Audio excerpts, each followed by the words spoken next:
तो हेलो बच्चों, कैसे आप सब? आई होप आप अच्छे हैं। मैं प्राची मैम फिर से आपका इस पहले से channel science by Prachi ma'am का स्वागत करती हूँ। तो आज आप सभी के लिए लेकर के आए हैं मोस्ट इंपॉर्टेंट क्लास, जो कि होने वाली है क्लास 12 केमिस्ट्री की संपूर्ण बुक का मोस्ट इंपॉर्टेंट न्यूमेरिकल, जो आपके बोर्ड एग्जाम में लगातार पूछे हुए हैं और 2025 बोर्ड एग्जाम में पूछे भी जाएंगे। आप अनसॉल्व उठा लीजिए, नहीं भी सॉल्व है तो अनसॉल्व उठा लीजिए, बुक उठा लीजिए, कहीं से भी आप देखिए, मॉडल पेपर ही उठा लीजिए, कहीं से भी देखिए। जो मैम आज आपके लिए क्वेश्चन लेके आई हैं, क्या वो पिछले साल में पूछे हुए हैं या फिर नहीं पूछे हुए हैं, या फिर इसी पे वैल्यू हो सकता है चेंज हो। बाकी सवाल यही रहेंगे आपके बोर्ड एग्जाम 2025 में भी। और इतनी मैं गारंटी लेती हूँ कि आप आज ही सारे न्यूमेरिकल पढ़ लीजिए, उसके बाद बोर्ड एग्जाम टाइम पे उठाइएगा कॉपी में लिख लीजिए सारे न्यूमेरिकल। बोर्ड एग्जाम टाइम पे कॉपी उठाइएगा, सिर्फ रिवीजन करके जाइएगा। इसके बाहर आपका एक भी न्यूमेरिकल नहीं आएगा। आज से आप न्यूमेरिकल नहीं, थ्योरी और डेरिवेशन पढ़िए, न्यूमेरिकल सब इसी में से रहेगा।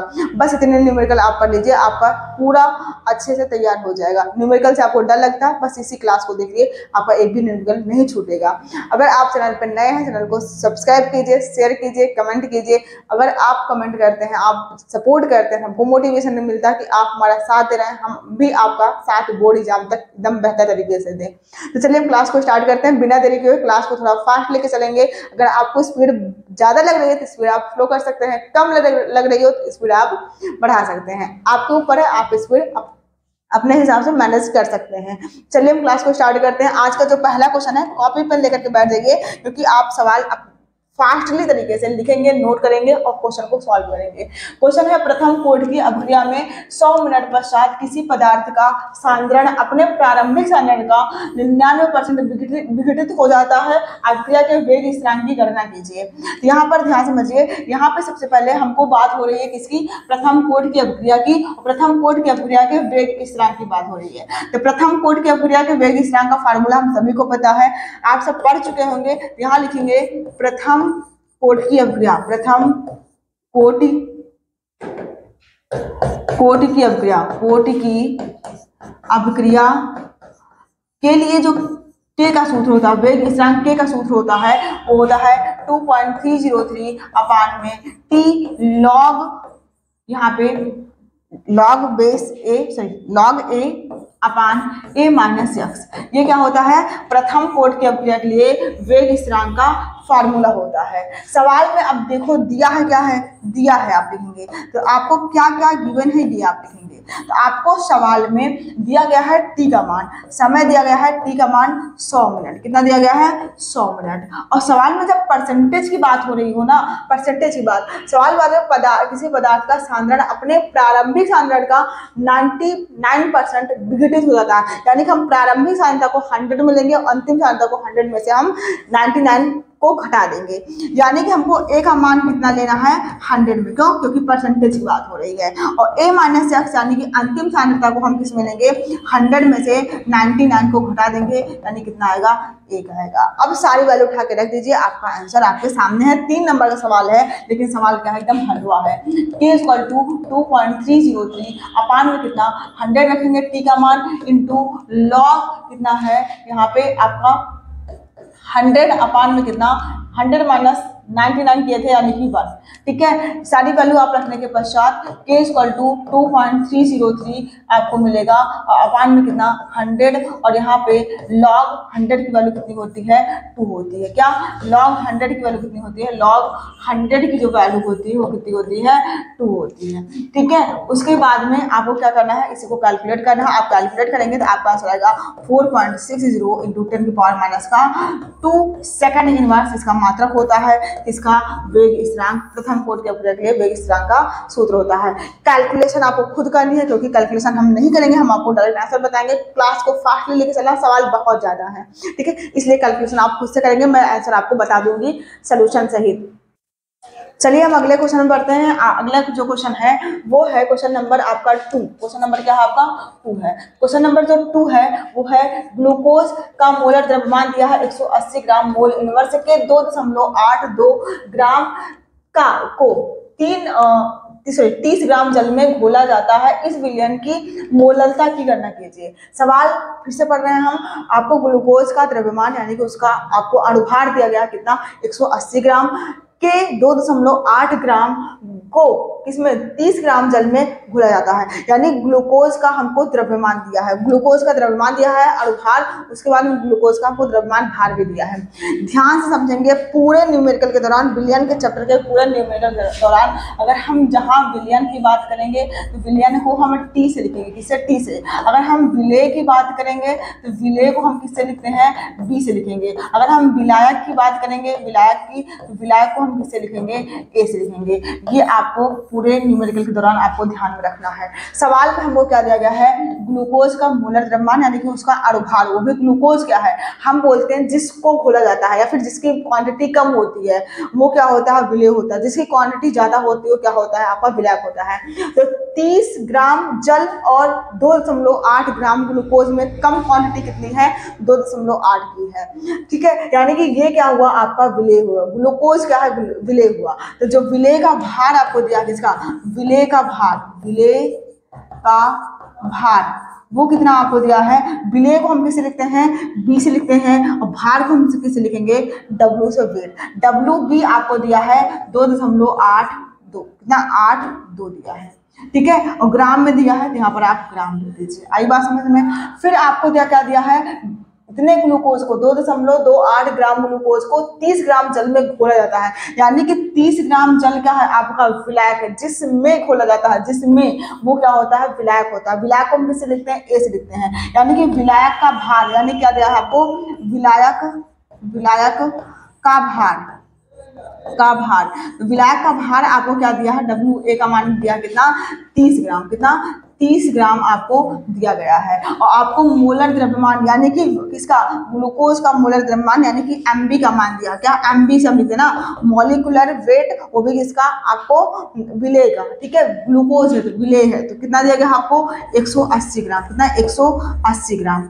अब हमसे पूछा क्या है, मोललता की गणना करनी है, किसकी, मोललता बराबर क्वेश्चन मार्क, मोललता को स्मॉल एम से लिखते हैं। और मोललता बराबर हम सूत्र जानते हैं, स्मॉल एम इक्वल टू हम सूत्र जानते हैं, डब्ल्यू बी अपान में होता है एम बी इंटू में डब्ल्यू ए, वो भी इसमें किलोग्राम में। ये सभी को सूत्र अब रटते होने चाहिए, एकदम फास्ट तरीके से तैयार होने चाहिए। सारी वैल्यू उठा के यहाँ रखिए, यहाँ से हम सारी वैल्यू जब उठा के रखेंगे, डब्ल्यू की बी की वैल्यू कितनी है, यहाँ पे डब्ल्यू बी, ध्यान से समझिए, डब्ल्यू बी कितना है, 2. अगले पेज में हम लिखते हैं, चलिए पेज हमारे पास स्पेस नहीं है। डब्ल्यू बी की वैल्यू कितनी है, 2.82, कितना, 2.82 है। ठीक है, बटे में एम बी कितना है, 180 है, small M equal to molar equal to, यहाँ पे ये कितना है हमको मिला है, ये मिला है हमको कितना, कितना, डब्ल्यू ए 30 ग्राम, लेकिन यहाँ किस में है, किलोग्राम में है। तो आप क्या करेंगे, यहाँ 30 लिखेंगे और ग्राम को किलोग्राम में बदलने के लिए 1000 से भाग, यानी 1000 कहाँ चला जाएगा, ऊपर चला जाएगा। ठीक है, आई बात समझ में। अब आपका जो फाइनल आंसर आएगा, मैं आंसर लिख रहा हूँ, वो आएगा आपका 0.522। ठीक है, मोललता को यहीं पे लिख देंगे, मोल प्रति, आप किलोग्राम लिख सकते हैं या फिर आप लिख सकते हैं मोल प्रति किलोग्राम, क्या, किलोग्राम। ये आपका क्या हो जाएगा, यहाँ पे इसका आंसर हो जाएगा। कैलकुलेशन आपको खुद से करनी है, आंसर मैं आपको बता दूंगी। चलिए अगले क्वेश्चन में बढ़ते हैं हम। तो चलिए हम अगले क्वेश्चन में बढ़ते हैं। जो अगला क्वेश्चन है वो दिया गया है हमको, क्वेश्चन नंबर 3 वो दिया गया है, ध्यान समझिए। 100 ग्राम विलायक में विलय का मोल 1.10 मोल जो घुला है वो 1/10 घुला है, मोललता ज्ञात करनी है। सवाल क्या है, 100 ग्राम विलायक में विलय का मोल घुला है कितना, यहाँ पर इसको काट करके 1/10 भाग घुला है, यहाँ पर कर लीजिएगा, सही कर लीजिएगा, भाग घुला है। क्वेश्चन की टाइपिंग थोड़ा मिस्टेक हो गई है, घुला क्या है, 100 ग्राम विलायक में विलय का मोल 1/10 भाग घुला है। उसके बाद में मोललता ज्ञात करना है। और हमको सवाल में ध्यान से 2 नंबर का सवाल है, इंपॉर्टेंट है, फिर से समझ लीजिए। 100 ग्राम विलायक में, ठीक है, 100 ग्राम विलायक में विलय का जो मोल है वो 1/10 भाग घुला है। मोललता की गणना करनी है हमको। सवाल में ध्यान समझिए, हमको पता है जो मोललता का सूत्र होता है, किसका, मोललता निकालना है ना। मोललता क्या सूत्र पता है, मोललता बराबर होता है विलय के मोल, क्या होता है, विलय के मोल। ठीक है, विलय के मोल बटे में क्या, विलायक का द्रव्यमान, वो भी किलोग्राम में, क्या, विलायक का भार विलायक का भार, वो भी किसमें, किलोग्राम में। ठीक है, तो यहाँ पे हमको ये मोललता का सूत्र पता होता है किस कंडीशन में, जब हमको मोल दिया हो।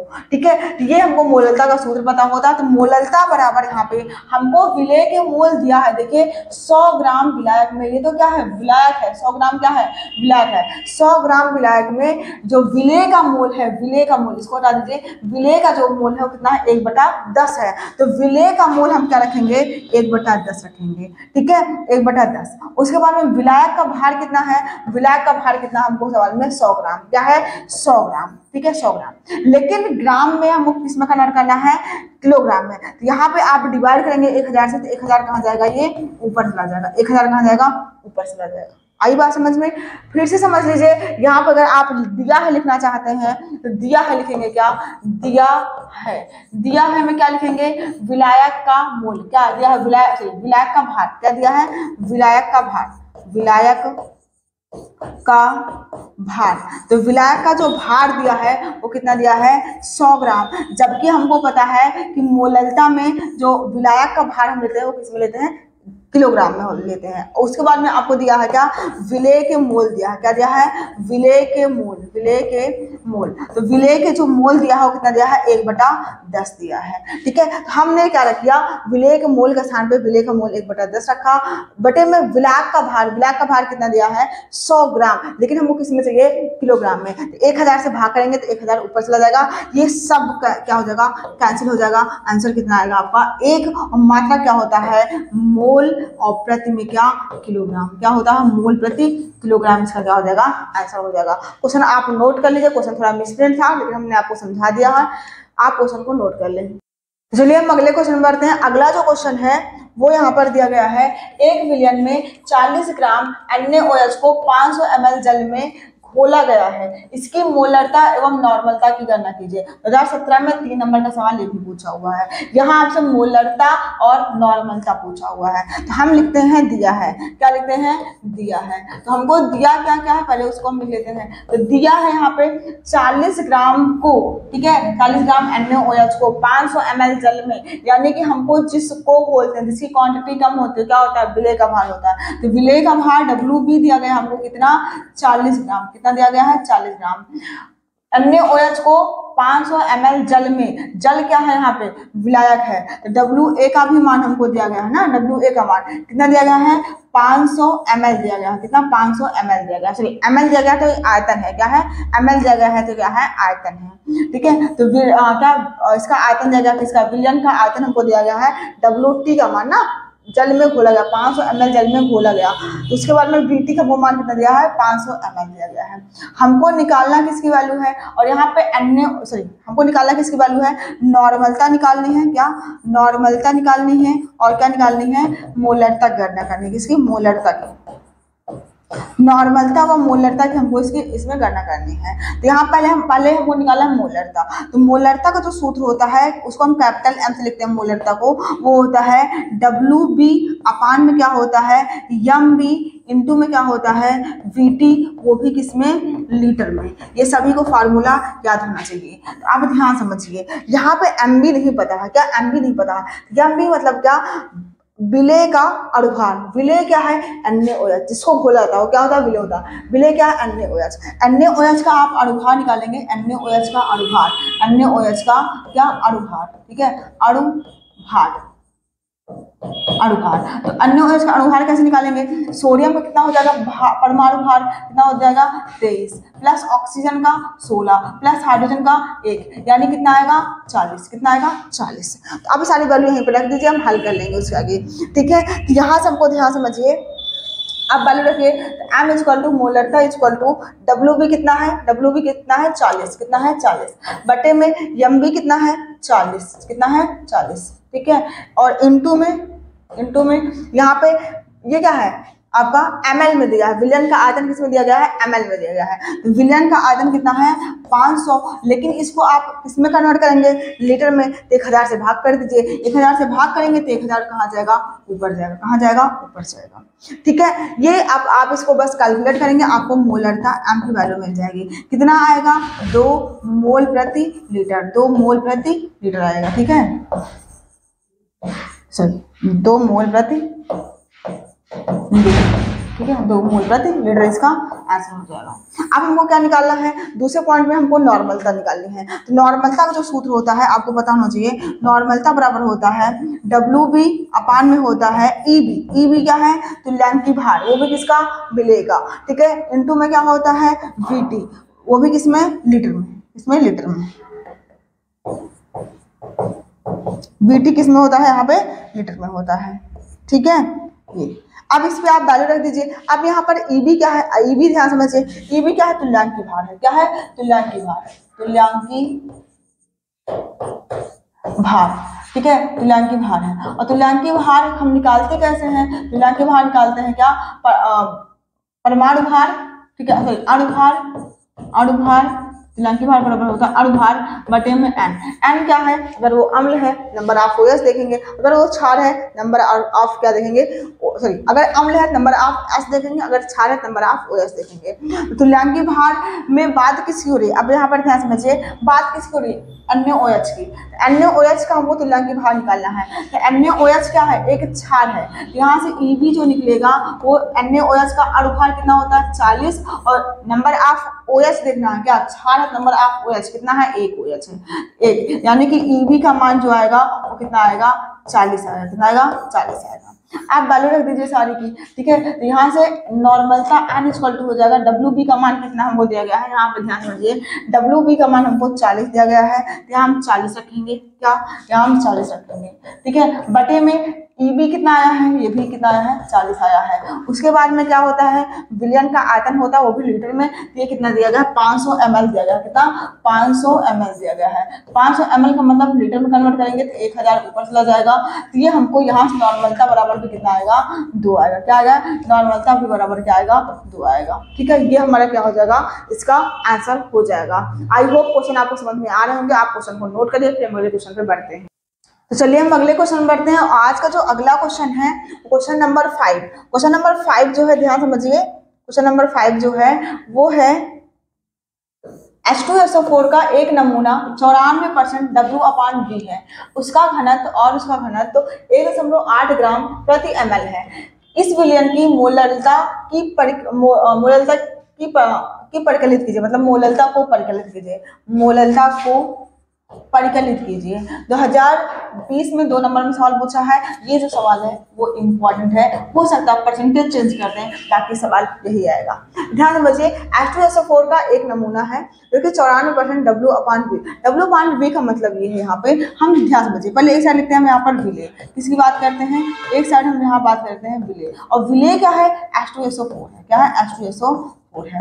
उसके बाद हम बीच में बात करेंगे विलायक की, किसकी बात करेंगे, विलायक की बात करेंगे, विलायक, ठीक है। और विलायक हम क्या मानेंगे, जल है, विलायक क्या मानेंगे हम, जल है, क्या, जल, ठीक है, ठीक है, कुछ नहीं दिया तो हम जल मानते हैं। उसके बाद में हम लास्ट में क्या मानेंगे, विलयन मानेंगे, क्या मानेंगे, विलयन मानेंगे। अब यहाँ पे सवाल का मतलब ये है कि H2SO4 का एक नमूना 94% W/V, W का मतलब यहाँ पे वो विलेय का भार, H2SO4 का भार दिया है कितना, WV हमको दिया कितना, 94, ठीक है, कितना दिया है, चलिए 94, 94, ठीक है, 94% दिया गया है। V का मतलब ये है कि 100 ml में 94 कितना है आपका विलेय है। टोटल जो सोल्यूशन है, टोटल जो सोल्यूशन है वो कितना है, आयतन वो है विलयन का 100 ml, ठीक है, और 100 ml में जो आपका विलेय है यानी कि H2SO4 है वो कितना है, 94 है, यानी कि 6% जो है, 6% वो क्या है आपका विलयन, विलायक का आयतन है, ठीक है।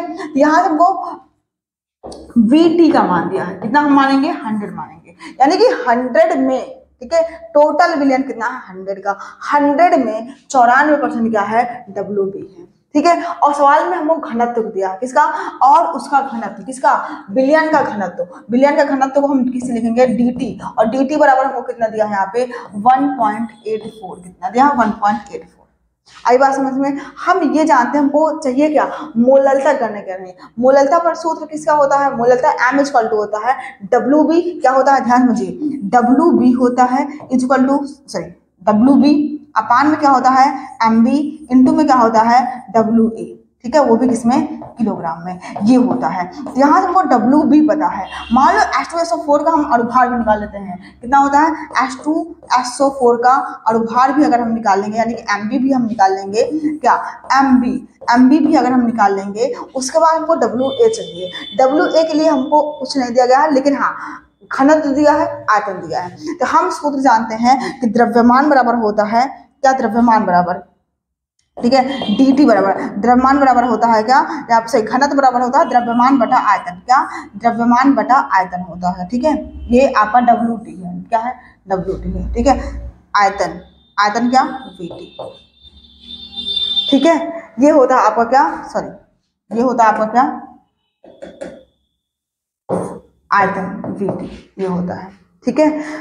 क्या, घनत्व बराबर होता है द्रव्यमान बटा आयतन, ठीक है। तो अब यहाँ पर ध्यान समझिए, घनत्व की वैल्यू कितना दिया है, 1.84 इक्वल टू WT हम यहाँ से निकालेंगे और V2 की वैल्यू कितनी है, 100 है। यहाँ से WT हमको जो फाइनली मिलेगा, WT वो मिलेगा, इसका इसमें मल्टीप्लाई करेंगे 184 मिलेगा, कितना मिलेगा, 184 WT की वैल्यू मिलेगी, क्या, WT की। और हम जानते हैं जो WT होता है, यानी कि जो विलयन होता है वो विलय प्लस विलायक का योग होता है, यानी कि जो WT होता है वो W किसका, WA प्लस WB का योग होता है। जो विलयन होता है विलय प्लस विलायक का योग होता है। और हमको यहाँ से चाहिए क्या, WA चाहिए, WB पता है, WT पता है, यहाँ से WB हम निकाल लेते हैं, तो WA निकाल लेते हैं, क्या, WA निकालेंगे। WT में से अगर हम WB माइनस कर देंगे तो हमको WA मिल जाएगा, जो वो सवाल में चाहिए सूत्र में। WA इक्वल टू हमको मिलेगा, WT की वैल्यू कितनी है, WT की वैल्यू कितनी है, 184, कितनी है, 184 माइनस WB की वैल्यू कितनी है, 94, कितना है, 94, इसको माइनस करेंगे आप तो कितना आएगा, 90 आएगा। लेकिन किसमें, ML में, किसमें, ML में आएगा। हमको उसको किसमें कन्वर्ट करना है, आपको किलोग्राम में, ठीक है। ये किसमें आया, सॉरी ग्राम में आया, किसमें आया है, ग्राम में आया है। हमको चाहिए किसमें, किलोग्राम में चाहिए। हमको किलोग्राम के लिए 1000 से भाग कर देंगे, जो कि हम सूत्र में ही कर देंगे, ठीक है। हम यहाँ से H2SO4 का क्या भी चाहिए हमको, H2SO4 का यहाँ पे अणुभार भी चाहिए।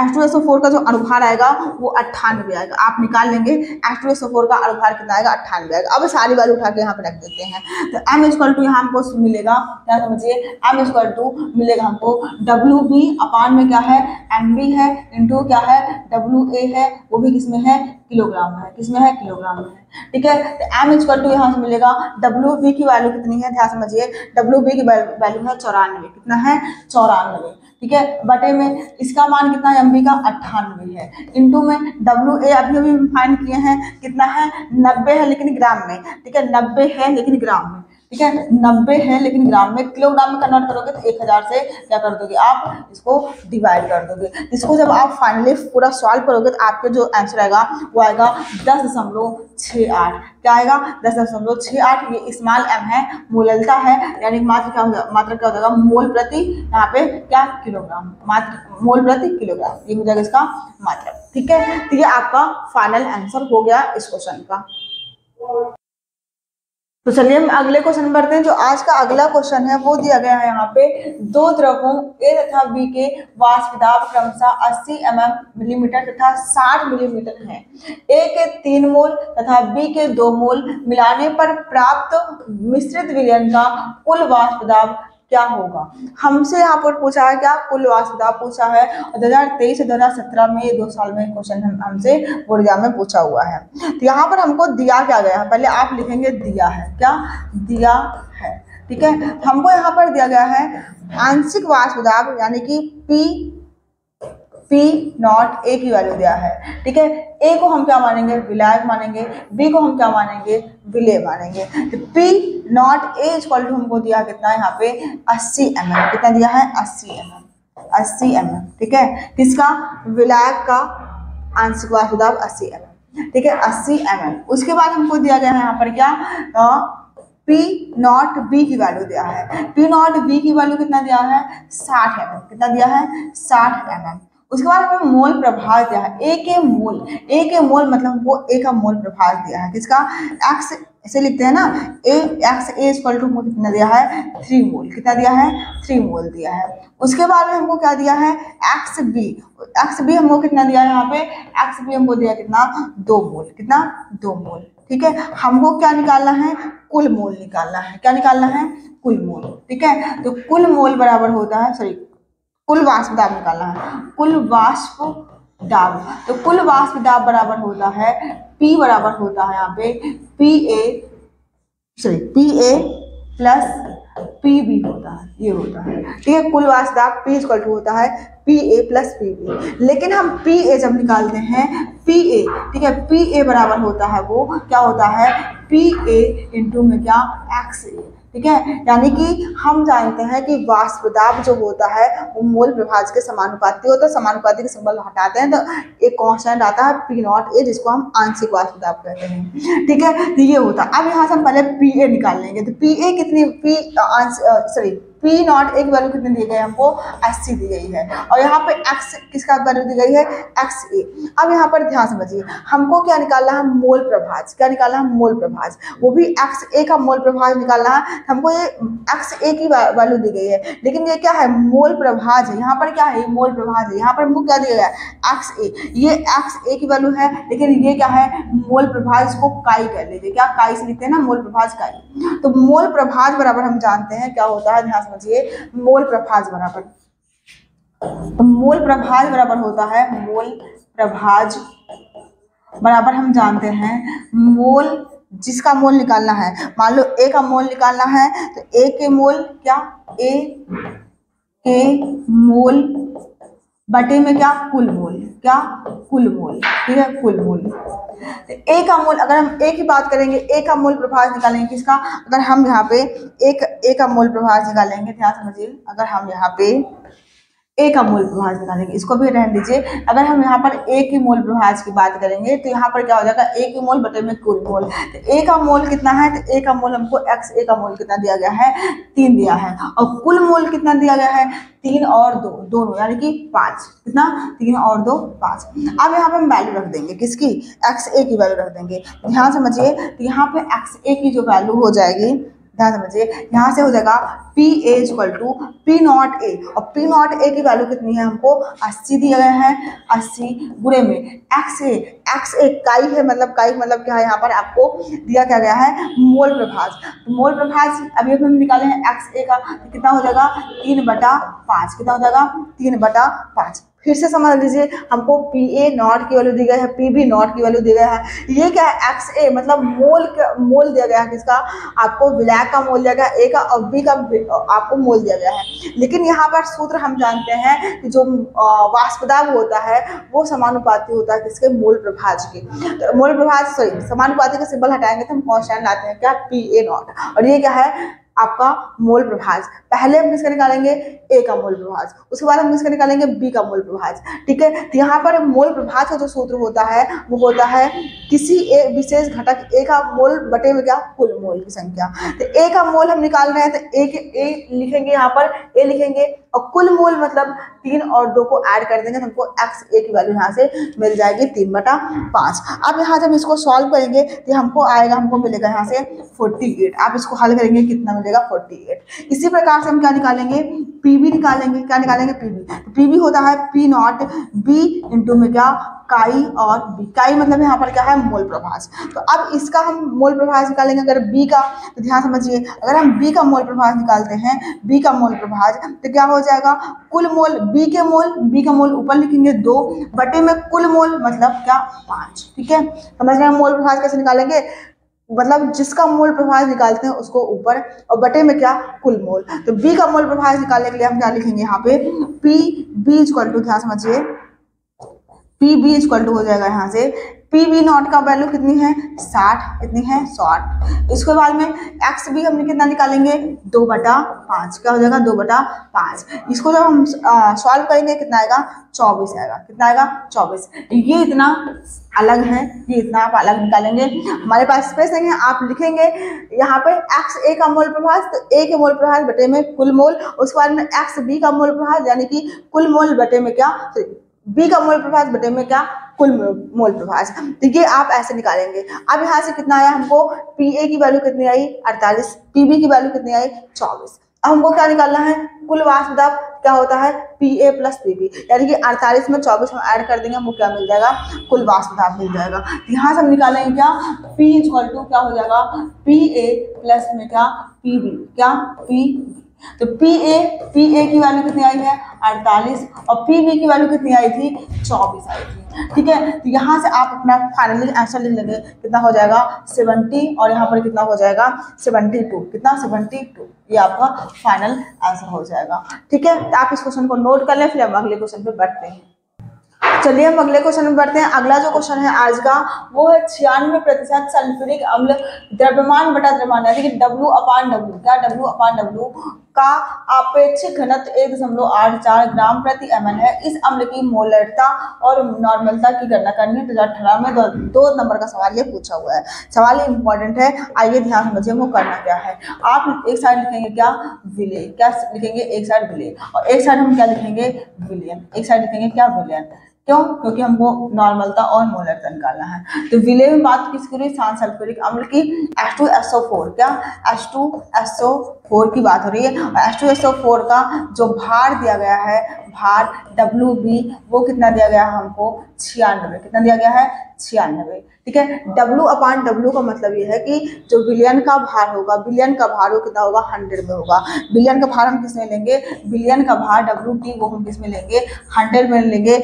100 में क्या है, ये W/W मतलब है 100 भार में, टोटल भार कितना है 100 है, विलयन का भार कितना 100 में 96% क्या है आपका H2SO4 है। ठीक है, उसके बाद में हमको क्या दिया, घनत्व दिया है, किसका, विलयन का घनत्व।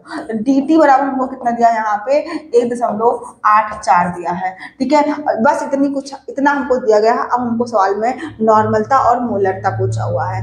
हम ये जानते हैं कि हमको नॉर्मलता के लिए हमको तुल्यांक भार की जरूरत पड़ेगी और मोलरता के लिए हमको इसकी यम्बी की जरूरत पड़ेगी। यम्बी मतलब H2SO4 का अणुभार, तो यहाँ लिख लेते हैं H2SO4 का अणुभार। ठीक है, अणुभार, तो H2SO4 को अणुभार हम यानी कि Mb की बात करेंगे। Mb अभी हम निकाले थे, कितना आता है 98 आता है। किसका, H2SO4 का अणुभार कितना होता है 98 होता है। आप निकाल लेंगे, एग्जाम में आपको याद होनी चाहिए सारी वैल्यू, नहीं तो आप क्या करेंगे वहाँ पे निकालने में ही अपना टाइम वेस्ट करेंगे। तो यहाँ पे हम जानते हैं कि जो आपका सूत्र होता है किसका सूत्र होता है घनत्व का। घनत्व बराबर होता है द्रव्यमान बटा आयतन। द्रव्यमान मतलब क्या, Wt बटे आयतन, क्या विलयन का आयतन। हमको क्या चाहिए यहाँ से, वो चाहिए क्या Vt चाहिए, तो Vt को इधर बुला लीजिए, उसको उधर भेज दीजिए। तो Vt इक्वल टू हो जाएगा यहाँ से Wt बटे में क्या dt, क्या dt।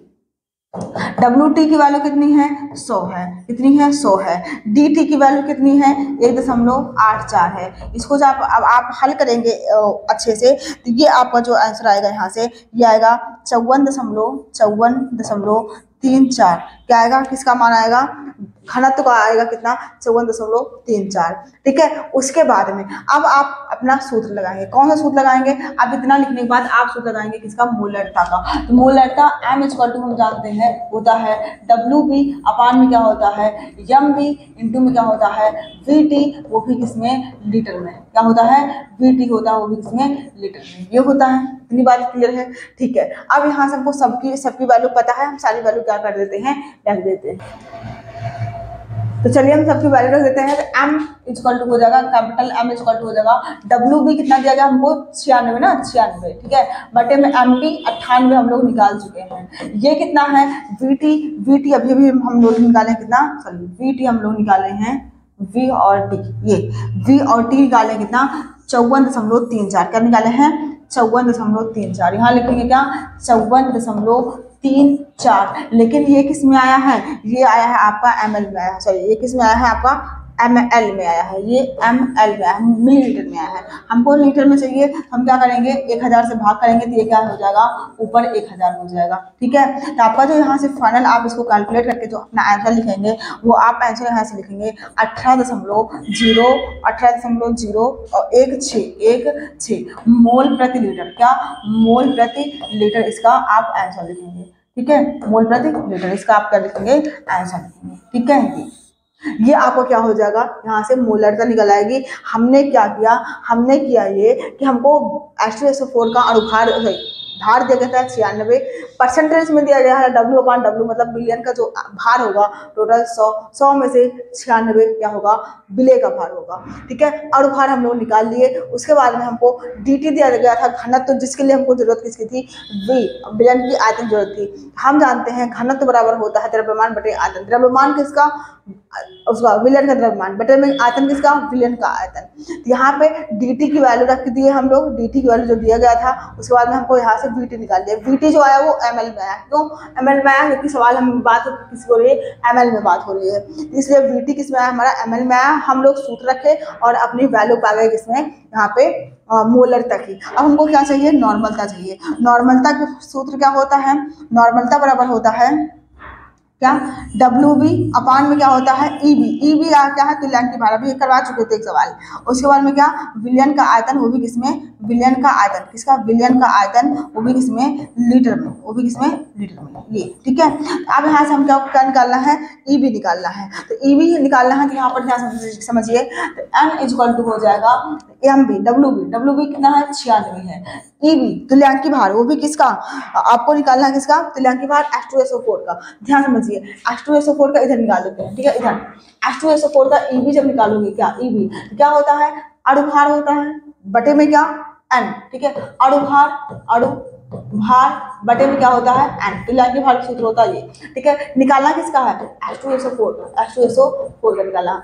H2SO4 का अणुभार कितना होता है, 98 होता है, कितना होता है, 98। यन क्या है, हम बताए थे, अगर वो अम्ल होगा नंबर ऑफ H देखेंगे, क्षार होगा नंबर ऑफ OH देखेंगे, लेकिन अब की बार हमको क्या मिला, अम्ल मिला। H2SO4 क्या एक अम्ल है, सांसल्फ्यूरिक अम्ल है, ठीक है। तो इसमें नंबर ऑफ H, तो नंबर ऑफ H कितना है, 2 है, ठीक है। नंबर ऑफ H कितना है, 2 है, यानी कि जो हमको EB का मान मिला, किसका, E और B का मान मिला, किसका, EB का, वो कितने मिला, 49 मिला, कितना मिला, 49 मिला। यहाँ वैल्यू रख दीजिए, कितना आ जाएगा, EB की वैल्यू 49 इंटू में यहाँ पे VT क्या है, अभी निकाले थे हम लोग, VT कितना है, 54.34, लेकिन इससे भाग करेंगे हम 1000 से, क्यों, क्योंकि मिलीलीटर में था, हमको किस में चाहिए, लीटर में चाहिए। तो यहाँ से हमारा जो फाइनली N का जो मान आएगा, वो N इक्वल टू हमको मिल जाएगा 36.054, ठीक है। N मोलरता, ये हमारा क्या हो जाएगा, इसका आंसर हो जाएगा। हमें लगता है आप ये वाला भी सवाल अच्छे समझ गए होंगे। आप सवाल को नोट करिए, और हम बार बार कह रहे हैं, अगर आपको सवाल की स्पीड, हमारे बताने की स्पीड फास्ट लग रही है तो आप स्लो कर लीजिए, स्लो लग रही है तो आप फास्ट कर लीजिए, ठीक है, क्योंकि क्वेश्चन बहुत ज़्यादा बताना है। आप इसको नोट करिए, फिर हम अगले क्वेश्चन पे बढ़ते हैं। तो चलिए हम अगले क्वेश्चन बढ़ते हैं। आज का जो 8वां क्वेश्चन है वो है 15 ग्राम पोटेशियम क्लोराइड को 1 लीटर जल में घोला गया है, विलयन की मोलरता की गणना करनी है। किसके, विलयन की मोलरता करना, और पोटेशियम का भार हमको दिया है, पोटेशियम का, तो क्लोरीन का भार हमको दिया गया है, और 2018 में सवाल पूछा हुआ है 2 नंबर का, ठीक है। कितने नंबर का, 2 नंबर का। हमको लिखना है क्या, दिया है, क्या लिखना है, दिया है, ठीक है। दिया है में हमको WB दिया है, कितना, WB, क्या, कैसे हम पहचाने, क्या है यहाँ पर, 15 ग्राम पोटेशियम क्लोराइड को बोलते हैं, वो क्या होता है, विलय होता है। WB दिया गया हमको 15 ग्राम, किसमें दिया है, 15 ग्राम। पोटेशियम क्लोराइड को 1 लीटर जल में घोला जाता है, किसमें, 1 लीटर जल में घोला जाता है। हम यानी कि हमको यहाँ पर 1 लीटर यानी कि विलयन का आयतन दिया, क्या, विलयन का आयतन दिया है, वो भी किसमें, 1 लीटर में ही दिया है। कितनी अच्छी बात है, 1 लीटर में दिया है, ठीक है। हमको मोलरता की मोलरता करना है, कैपिटल M की वैल्यू फाइंड करनी है, और हमको पता है हमको अणुभार भी चाहिए, वो भी किसकी बात हो रही है, पोटेशियम क्लोराइड KCl की बात हो रही है। KCl का जो अणुभार हो जाएगा, अणुभार, ठीक है, अणुभार यानी कि MB का मान, इसका MB का मान हो जाएगा, वो कितना हो जाएगा, पोटेशियम का कितना हो जाएगा, 39, और किसका, इसका हो जाएगा 35.5, इसका कितना हो जाएगा, 35.5। हमारा ये आ जाएगा 74 कितना, 74 कितना, 5, ठीक है, 74.5 ग्राम, ये क्या आ जाएगा, हमारा MB का मान आ जाएगा। अब हमको बस वैल्यू रखनी है, सूत्र लगाना है, वैल्यू रखनी है, आंसर लाना है।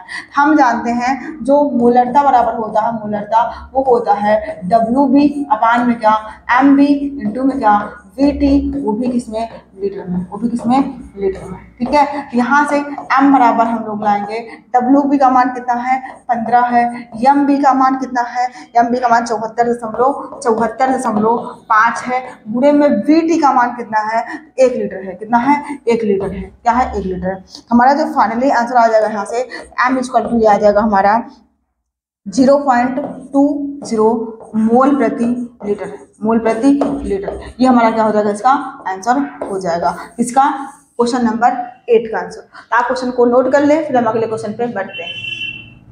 चलिए हम अगले क्वेश्चन में बढ़ते हैं। अगला जो क्वेश्चन है वो क्वेश्चन है आपका 5.85 ग्राम सोडियम क्लोराइड को 200 ml बिलियन में मिलीलीटर बिलियन में घुला है, बिलियन की मोलरता की गणना करनी है। यहाँ पे मोलरता हमको फाइंड करना है। यहाँ पे आप लिखेंगे दिया है, क्या लिखेंगे, दिया है, और दिया है में आपको WB दिया है, क्या WB कितना 5.85, ठीक है, किसमें दिया है, ग्राम दिया है। उसके बाद में हमको Vt दिया है, विलयन का आयतन किसमें घुला है 200 ml बिलियन में घुला है, ठीक है, विलयन का आयतन कितना दिया हमको 200 ml, कितना दिया है 200 ml। उसके बाद में सोडियम क्लोराइड का हमको क्या निकाला, मोलरता, मोलरता के लिए हमको NaCl का सोडियम क्लोराइड का अणुभार भी चाहिए, तो NaCl का अणुभार, तो NaCl का अणुभार चाहिए, तो यानी कि हमको Mb भी चाहिए। Mb बराबर सोडियम का कितना हो जाएगा 23 हो जाएगा, और क्लोरीन का कितना हो जाएगा 35.5 हो जाएगा, कितना 35.5। फाइनली ये जो आपका आ जाएगा वो आ जाएगा आपका यहाँ से 58.5, कितना 58.5 आ जाएगा। इसको ऐड करेंगे तो अब आप सूत्र लगा देंगे मोलरता का, मोलरता बराबर क्या होता है WB, जितना बार आप सूत्र लगाएंगे उतना आपको याद होगा, WB अपान MB इंटू में क्या, विलयन का आयतन वो भी किसमें, लीटर में, किसमें, लीटर में, ठीक है ये, ठीक है। अब इसमें सारी वैल्यू रखेंगे। WB की वैल्यू कितनी है, WB की वैल्यू है आपका 5.85, कितना है 5.85, ठीक है, बटे में MB हम लोग निकाले कितना 58.5, गुणे में Vt कितना लाए हैं 200 ml, कितना है 200 ml, ml में ऊपर भेजेंगे 1000 तो कितना हो जाएगा ये आपका लीटर में हो जाएगा। ये हमारा जो फाइनली आंसर आएगा वो आएगा 0.5 ml, क्या आएगा 0.5, और यहाँ पे मोल प्रति लीटर, क्या मोल प्रति लीटर इसका आंसर आ जाएगा। आप इसको कैलकुलेट करेंगे और अपना आंसर लेकर के आएंगे। क्वेश्चन को नोट कर लें, फिर हम अगले क्वेश्चन पे बढ़ते हैं। तो चलिए आगे बढ़ते हैं। ये हमारा क्वेश्चन नंबर 10 नहीं था, क्वेश्चन नंबर 9 था, आप इसको सही कर लीजिए। क्वेश्चन नंबर कितना था 9 था, ये क्वेश्चन नंबर 9 था, ठीक है। इसके पहले हम लोग क्वेश्चन नंबर 8 किए हैं, क्वेश्चन नंबर 9। अब हम क्वेश्चन नंबर 10 में बढ़ते हैं, किस पे, क्वेश्चन नंबर 10 पे, क्वेश्चन नंबर 10। तो क्वेश्चन नंबर 10 जो है ध्यान समझिए, वो आपको दिया गया है भारा अनुसार 20% पोटेशियम कार्बोनेट विलयन की मोलरता की गणना कीजिए, ठीक है। क्या दिया है 20% भारा अनुसार पोटेशियम कार्बोनेट के विलयन की हमको मोलरता फाइंड करनी है। हमको सवाल में पता लिखेंगे दिया है, क्या क्या दिया है, दिया है, ठीक है, दिया है, तो दिया है 4 नंबर का सवाल है, सोच लीजिए 4 नंबर का सवाल, ठीक है।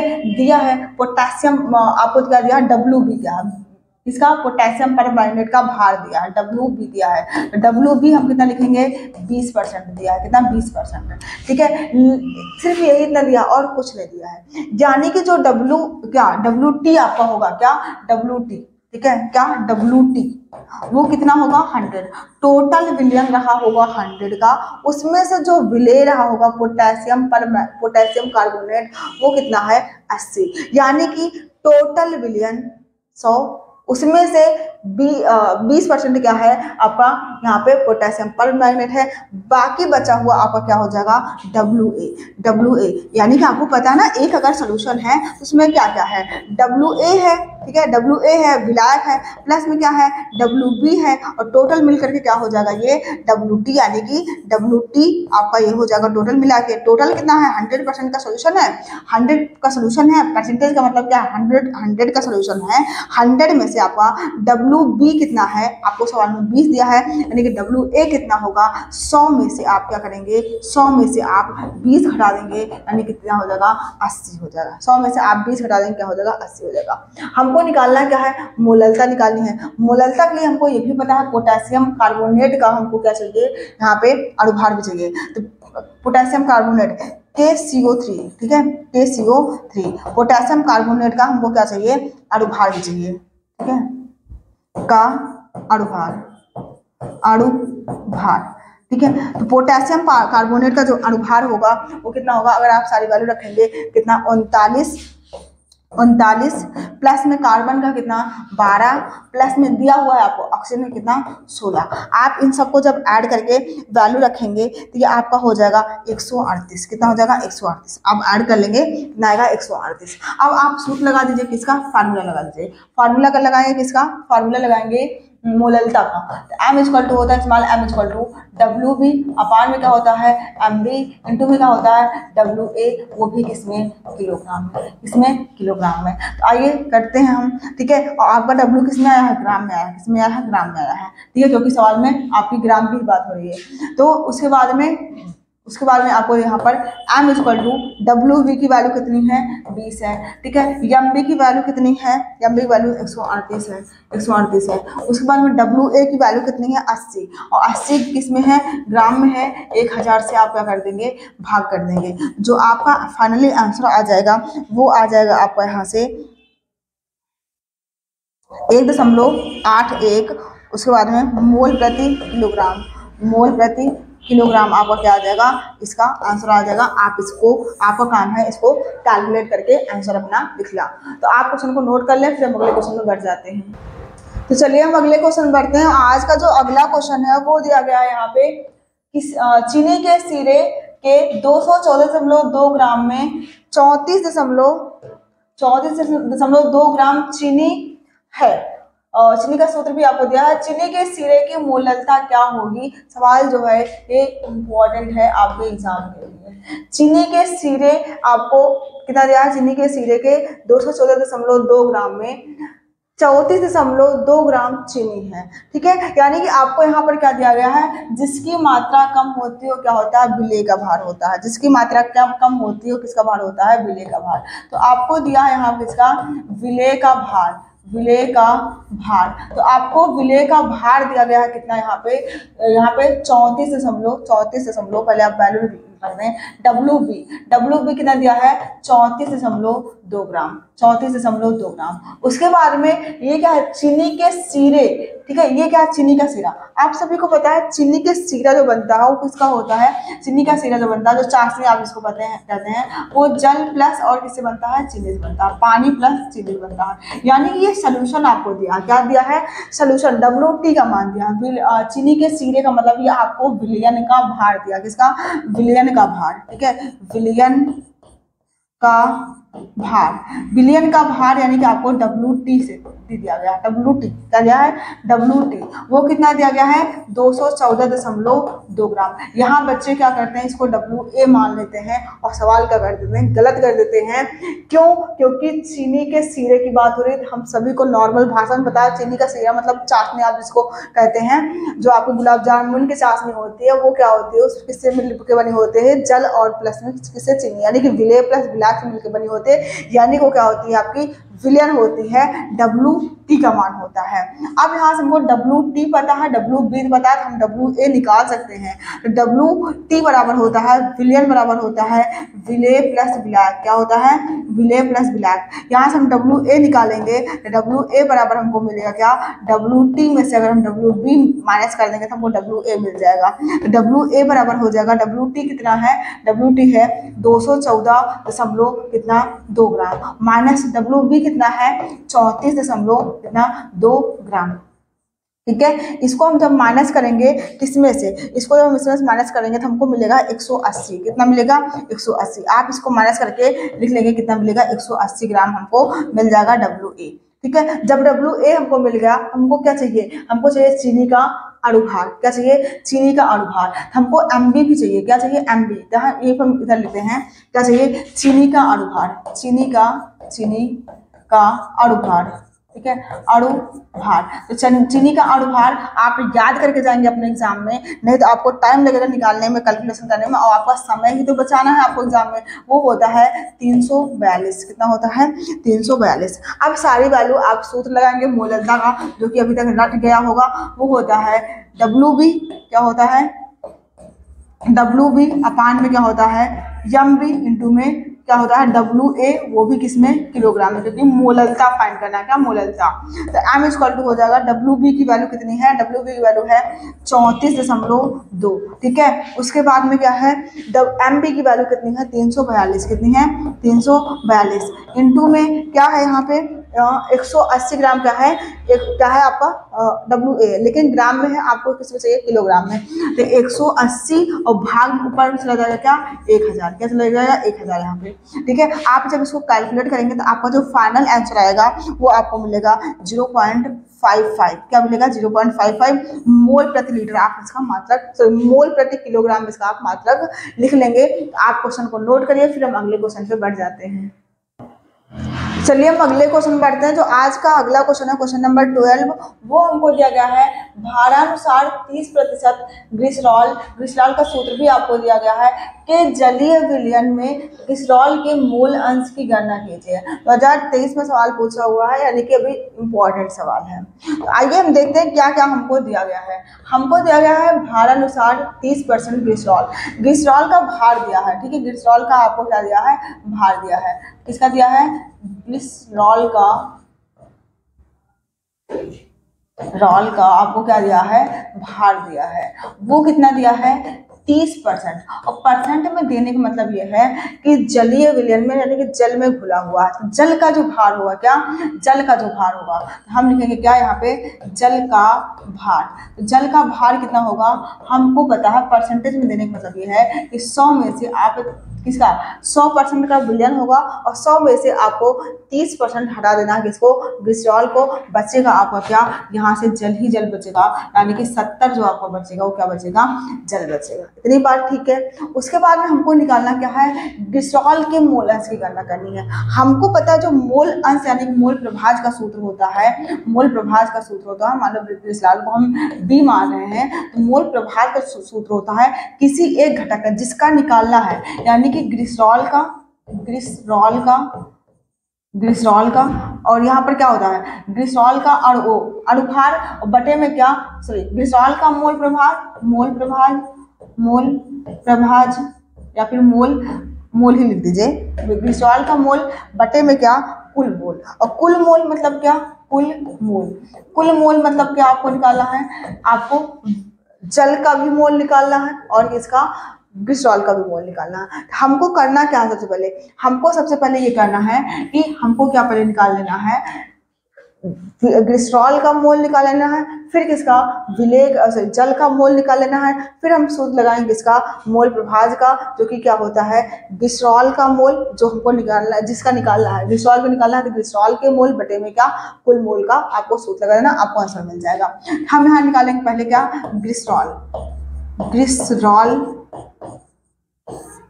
का मोल, ग्लिसरॉल का मोल कैसे निकालेंगे, मोल बराबर क्या होता है, भार बटे अणुभार, क्या होता है, भार बटे अणुभार। मोल का सूत्र क्या होता है, भार बटे अणुभार, ठीक है, भार बटे अणुभार, ठीक है। यहाँ पे ग्लिसरॉल का भार कितना है, ग्लिसरॉल का भार कितना है 30, अणुभार आप निकालेंगे तो आपको ग्लिसरॉल का जो अणुभार मिलेगा वो मिलेगा कितना, अणुभार आपको मिलेगा 92, ठीक है। आप निकाल लेंगे किसका, C2H2O3 का, जब आप निकालेंगे क्या, अणुभार, तो आपको कितना मिलेगा 92, आपको अणुभार इसका मिल जाएगा, ठीक है। तो ये हम इसके वैल्यू रख देंगे। अब जब इसको कैलकुलेट कर लेंगे हमको जो मिलेगा वो मिलेगा यहाँ से 0.326 मोल, किसका मिला, ग्लिसरॉल के मोल मिल गए, ठीक है। अब हम क्या निकालेंगे, अब हम निकाल लेते हैं जल के मोल, तो जल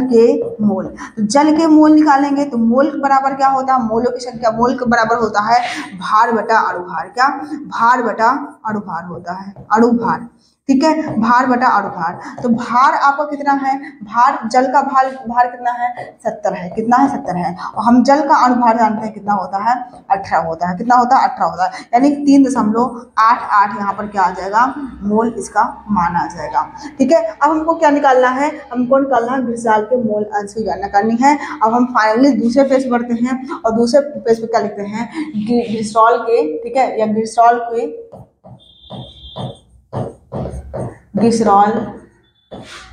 का मोल प्रभाज, ठीक है, मोल प्रभाज यानी कि मोल अंश बात एक ही है। ठीक है, तो क्या होता है, ग्लिसरॉल के मोल क्या लिखेंगे आप यहाँ पे, ग्लिसरॉल के मोल, ग्लिसरॉल के मोल बटे में क्या, कुल मोल। कुल मोल मतलब क्या, आपको जल और उसका दोनों कुल मोल, कुल, ठीक है, कुल मोल। ठीक, तो यहाँ पे हम क्या करेंगे, ग्लिसरॉल का मोल, ग्लिसरॉल का मोल कितना आया है, अभी अभी हम लोग निकाले हैं, तो ग्लिसरॉल का जो मोल आया वो कितना आया है, 0.326, 0.326 कुल मोल। कुल मोल मतलब क्या, जल के मोल, ठीक है, जल के मोल प्लस किसके, ग्लिसरॉल के मोल, यानी कि जल के इसका मान कितना है, यानी कि जल के मोल कितना है 3.88 और प्लस में ग्लिसरॉल के मोल कितने हैं 0.326। ठीक है, ये हमको क्या मिल जाएगा, ग्लिसरॉल का मोल प्रभाज मिल जाएगा। हमको यहाँ से फाइनली जो आंसर हमको मिलेगा वो हमको मिल जाएगा यहाँ से 0, इसको आप ऐड कर। तो चलिए हम आगे बढ़ते हैं। लाइट कट जाने की वजह से आपको थोड़ा सा दिक्कत हुई होगी। यहाँ पे हम इन दोनों क्या कर लेंगे, ऐड कर लेंगे। ऐड करने के बाद इसको हम क्या कर देंगे, डिवाइड कर देंगे। डिवाइड करने के बाद हमारा जो आंसर मिलेगा वो हमको ये मिलेगा। तो हमने क्या निकाला, पहले जल के मोल निकाले, फिर ग्लिसरॉल के मोल निकाले, फिर हमको निकालना था किसका, ग्लिसरॉल का मोल प्रभाज। तो मोल प्रभाज का सूत्र होता है, जिसका मोल प्रभाज निकालना होता है वो ऊपर रहता है बटे में कुल मोल। तो जिसका मोल प्रभाज निकालना होता है वो ऊपर था, तो उसका मोल पहले से निकाल चुके थे 0.326 बटे में कुल मोल। कुल मोल में हम दोनों का मोल अलग अलग भी निकाले थे, दोनों को ऐड करने के बाद डिवाइड कर देंगे, हमारा क्या आ जाएगा, फाइनल आंसर आ जाएगा। तो क्वेश्चन को नोट कर लीजिए, फिर हम अगले क्वेश्चन पे बढ़ जाते हैं। तो चलिए हम अगले क्वेश्चन बढ़ते हैं, और जो आज का अगला क्वेश्चन है वो आपको गिवन है 20 डिग्री सेल्सियस पर किसी पदार्थ के 45 ग्राम प्रति लीटर विलयन का परासरण दाब 3.2 वायुमंडल है। विलयन स्थिरांक के मान की गणना कीजिए। पदार्थ का आणविक द्रव्यमान आपको 342 दिया हुआ है। 2024 में आपका क्वेश्चन ये पूछा हुआ है, ध्यान समझिए। अभी हम लोग लगभग क्वेश्चन मिल रहे हैं सोल्यूशन चैप्टर के। इसके बाद जो क्वेश्चन मिलेंगे वो वैद्युत रसायन और आपका जो भी चैप्टर अगला है उस चैप्टर के रासायनिक बलगति का भी न्यूमेरिकल है। पहले आप अपना पहले चैप्टर पे कॉन्सेप्ट अच्छे से बनाइए। हम इसलिए बीच बीच में दूसरा तीसरे चैप्टर के न्यूमेरिकल इसलिए नहीं लिए हैं ताकि अगर आपको माइंड में बैठ गया है पहले चैप्टर का मोललता, नॉर्मलता, मोल प्रभाव सारे, और उसके बाद में सारे फार्मूला बैठ गया है, तो अगर हम बीच बीच में दूसरा सवाल ला देंगे तो आपको थोड़ा दिक्कत आएगी। इसलिए एक तरफ से हमें लगता है आपको क्वेश्चन मिल रहे हैं सोल्यूशन के, उसके बाद हम लोग क्वेश्चन करेंगे इसके वैद्युत रसायन और आपका विलयन उसका रासायनिक बलगति का। आपको क्लास अगर अच्छी लग रही है तो एक बार फिर से रिक्वेस्ट करें, क्लास को शेयर कर दीजिए, क्योंकि बहुत ही मेहनत के साथ क्लास आपको बना रहे हैं। आप इसको ज़्यादा से ज़्यादा सपोर्ट करिएगा। यहाँ पर ध्यान समझिए, 20 डिग्री सेल्सियस पर किसी पदार्थ के 45 ग्राम प्रति लीटर। ग्राम प्रति लीटर का मतलब यहाँ पर आपको दिया गया है सांद्रता दिया गया है, किसका, विलयन की सांद्रता, किसका, विलयन की सांद्रता। ठीक है, विलयन की सांद्रता, सांद्रता यानी कि सी दर दिया गया है, कितना दिया गया है 45, और सांद्रता बराबर हम जानते हैं भार बटा अणुभार होता है। क्या होता है, भार बटा अणुभार, अणुभार। तो भार तो हमको दिया गया कितना 45, और अणुभार हमको दिया गया, देखिए पदार्थ का आणविक द्रव्यमान मतलब अणुभार, आणविक द्रव्यमान हमको कितना दिया है 342 दिया है। ठीक है, ये हमको सांद्रता दी गई है। पहले हम सांद्रता निकाल लेंगे, तो सांद्रता यहाँ से हमको मिल जाएगा 45 बटा 300। इसको जब डिवाइड करेंगे तो हमको यहाँ से मिल जाएगा, इसको भी ऐसे लास्ट में इसको हम कैलकुलेट कर लेंगे वैल्यू फार्मूला रख के। ठीक है, इसको ऐसे रहने दीजिए। उसके बाद में ध्यान समझिए, परासरण दाब P का मान दिया है, क्या दिया है, परासरण दाब दिया है। तो परासरण दाब आपको P का मान जो दिया है वो दिया गया है 3.2 वायुमंडल यानी कि ATM वायुमंडल आपको ये दिया गया है। ठीक है, हमको क्या निकालना है, विलयन स्थिरांक की गणना करनी है। विलयन स्थिरांक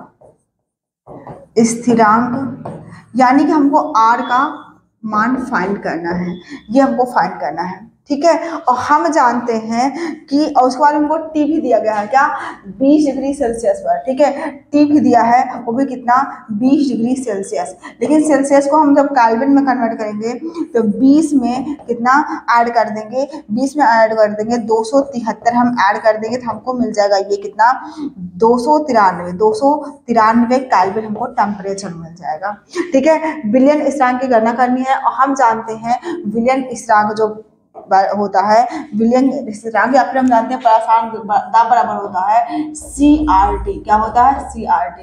हम जानते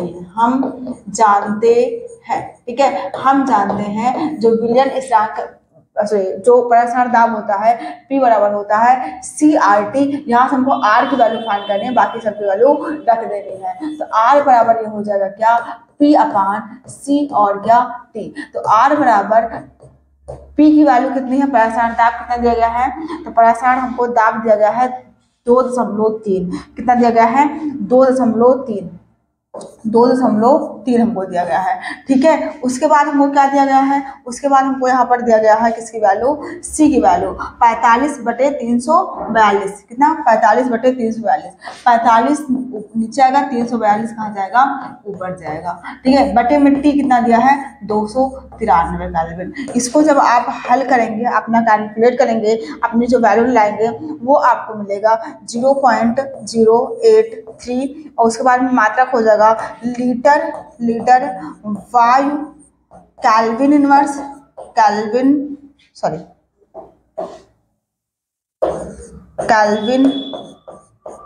इनवर्स, उसके बाद में मोल इनवर्स। ये जो हो जाएगा आपका, ये आंसर हो जाएगा किसका, आर का मान हो जाएगा। 2024 में अभी हाल में सवाल पूछा हुआ है, अगर आपका सवाल ये रिपीटेड होता है तो आपको ऐसे इसको सॉल्व आउट करना है। चलिए हम अगले क्वेश्चन बढ़ते हैं। आज का जो क्वेश्चन नंबर 14 है वो दिया गया है आपको, विलेय के मोल प्रभाज एवं वाष्प दाब के अवनमन के संबंध का समीकरण लिखिए। यूरिया का 1 विलयन भारानुसार 6% है।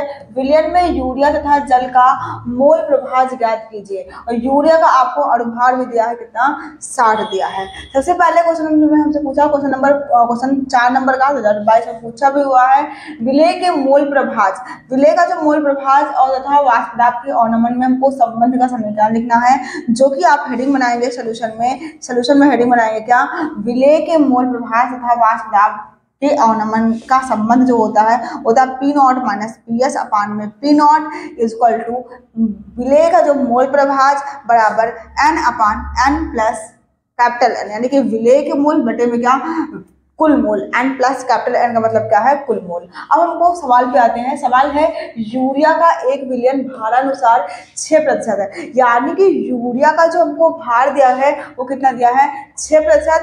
विलयन में यूरिया तथा जल के मोल प्रभाज ज्ञात कीजिए। हमको दोनों का मोल प्रभाज ज्ञात करना है, यूरिया का भी मोल प्रभाज ज्ञात करना है और जल का भी मोल प्रभाज हमको फाइंड करना है। चलिए हम पहले यूरिया का मोल निकाल लेते हैं। यूरिया के मोलों की संख्या क्या निकालते हैं, यूरिया के मोलों की संख्या